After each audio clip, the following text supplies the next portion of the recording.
This is the Barbados Today morning news for Tuesday, September 19. Thank you for joining us. I am Mary Claire Williams.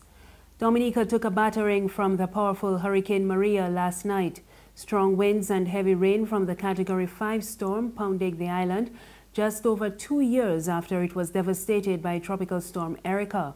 There were reports of roofs being blown off in parts of the island, and Prime Minister Roosevelt Skerrit posted on Facebook last night, "My roof is gone. I am at the complete mercy of the hurricane." Barbados Today spoke with the Press Secretary Daryl Titt last night, just as conditions were beginning to deteriorate.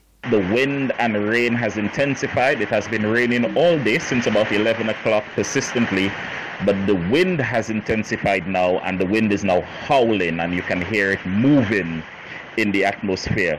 In other parts of the country, there has been some reports of fallen trees and what have you. There has been flooding in some areas, but for now we have no power. Water was shut off at 10 o'clock this morning, and for now we're just hunkering down so that the storm can pass. People remember the experience of Erica not too long ago in 2015, and also Hurricane David in 1979. So Dominicans usually take this thing very seriously and prepare for the storm. And Hurricane Maria is moving towards the west-northwest near 9 miles per hour, and this motion is expected to continue through tomorrow. The center of the storm will move over the northeastern Caribbean Sea today and is expected to approach Puerto Rico and the Virgin Islands by tonight. And Barbados may have been spared the brunt of Hurricane Maria, but a high surf and small craft warning remains in effect until midday, and the Department of Emergency Management is calling on the public to take precautions against the inclement weather. One regional economist is warning that the Caribbean countries are losing as much as 2% of their gross domestic product each year to natural disasters. Director of Economics at the Caribbean Development Bank, Dr. Justin Ram, was addressing the Caribbean Leadership and Transformation Forum yesterday. His statements came as Caribbean islands braced for the powerful Hurricane Maria, just as they were coming to terms with the devastation caused by Irma earlier this month. He said while the region cannot escape natural disasters, they can implement measures to minimize the impact. Now, there is a mantra in economics that says that if you are not going to regulate, then you are applying subsidies. And so I think we need to start asking ourselves some hard questions in the Caribbean, that we really need to ensure that we have strong regulations within our building codes to ensure that our infrastructure can withstand the threats posed by our natural disasters. If we do not ensure that that happens, then we are applying subsidies into the future. And who will subsidize them? So these are very important questions for us to ask at this point in time. In other news this morning, the board of the state-run Sanitation Service Authority has been asked to resign. Well-informed sources tell Barbados Today that Environment and Drainage Minister Dr. Dennis Lowe asked the board to hand in their instruments of appointment. The request was apparently over his dissatisfaction with their performance.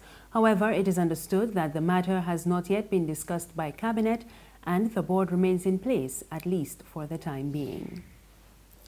Wanted man Romel Daniel is now in police custody. He was captured last Saturday at Canefield, St. Thomas, and is currently assisting the lawmen with investigations. Meanwhile, a 23-year-old Christchurch man has been remanded to prison after appearing in court on firearms charges. Rashad Kadeem Bryan of Ferry Valley, Christchurch, was charged with unlawful possession of a firearm and unlawful possession of 1 round of ammunition. Police say these offences were committed on September 15 on Gibbons Road, Christchurch. Officers saw Bryan driving along Canevale Road and signalled for him to stop, but he attempted to escape and was stopped on Gibbons Road. Police investigations revealed he was in possession of the firearm and ammunition. He appeared before Magistrate Elwood Watts in the Oistins Magistrate Court yesterday and was remanded. He's due back in court on October 12. He's also due to appear in the District B Magistrates Court on September 28th on a separate charge. There's regional and international news after this short break. Morning, Miss Oya. Morning. You again. So you're washing cars now? Well, I can't keep up with you at all. Yes, girl, you know they're going to provision to selling slow. And I don't sell nation newspapers at all because them don't sell. So I washing cars now. I like to get up before 8:30 because I can't take the hot sun. You want the car wash? No, not today. It clean. But you're going in very early though? Yeah, I just going early so I can read the Barbados Today online before work starts. Right. But you can still let me clean the vendor for the $2. At least it's still cheaper than the nation newspaper. All right. I got a special boo here that I got it shining. Thank you. Enjoy your day here. You too. All right. What that paper is? She can see clearly when the dirt is gone. The Barbados Today, news you can trust. Thank you for staying with us. We're back with news from the region. The government of the Turks and Caicos Islands says the British Overseas Territory is on the road to recovery nearly 2 weeks after it was hit by a Category 5 hurricane.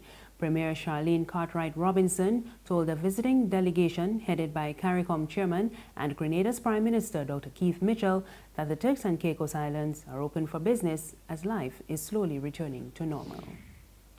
And further afield, France has issued a new plea for the U.S. to preserve the 2015 Iran nuclear deal as President Donald Trump again criticized the agreement as deeply flawed.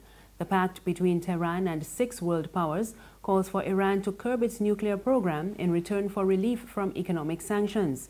But it is under threat as Trump must decide by October 15 whether to certify that Iran is keeping its end of the bargain. You plan to stay in the Iranian nuclear deal? You'll see very soon. Sorry? You'll be seeing very soon. Equally, I look forward to discussing with you how we can address together what you rightly call is the terrible nuclear deal with Iran and how to roll back Iran's growing aggression in the region, especially in Syria. Thank you, Mr. President. Thank you very much. Appreciate it. That's the news this morning. Remember, you can get more on our website, www.barbadostoday.bb. You can also subscribe to our e-paper, email updates, and like us on Facebook. We're on Izumi Media in bus terminals and Screenplay at supermarkets and gas stations near you. You can also find us on Mix 96.9 FM. I am Mary Claire Williams. Good morning.